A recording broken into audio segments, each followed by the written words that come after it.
good, everybody? Back with Simon Khalil on another video about wedding days.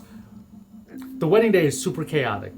So I've built in a couple of things in my process that I want to fill you in with that keep me organized and also keep the bride and the groom, at ease at all times. Here are the topics. Let's go.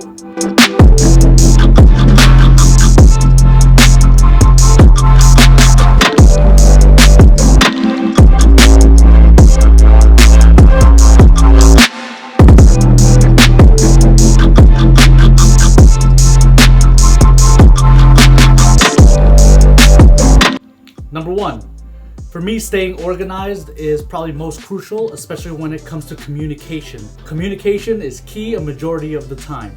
Now, what I mean by communication is I'm constantly throwing ideas at the bride and the groom for their wedding day. How do I do that? I throw ideas to the bride and groom by creating mood board. A mood board on Pinterest, honestly, is one of my favorite tools, as I can sit here and send pictures of ideas I want to shoot, or they can share ideas of the type of poses that they want and things that they're looking for. If you want to get specific and the ceremony is right at sunset, we can scramble our way to a location right after the ceremony, whether it's outside the venue or a little further away, to take those sunset pictures. And when I mean staying in communication, guys, I'm talking about everything from head to toe.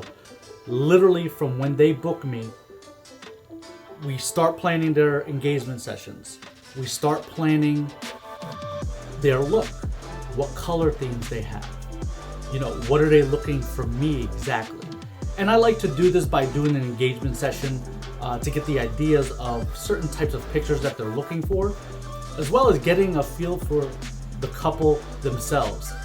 Most people aren't in front of cameras, so getting them extremely comfortable is something that, for me, is a plus. So that way, when it comes down to shooting or when it comes down to the final product, they don't feel like they look weird or they don't look good in the pictures. Now, with coordinating the day, I make it very specific that I need to be involved in the timeline process. So the reason I do that is that, yes, there are a list of shots that most of my bride and groom want, right?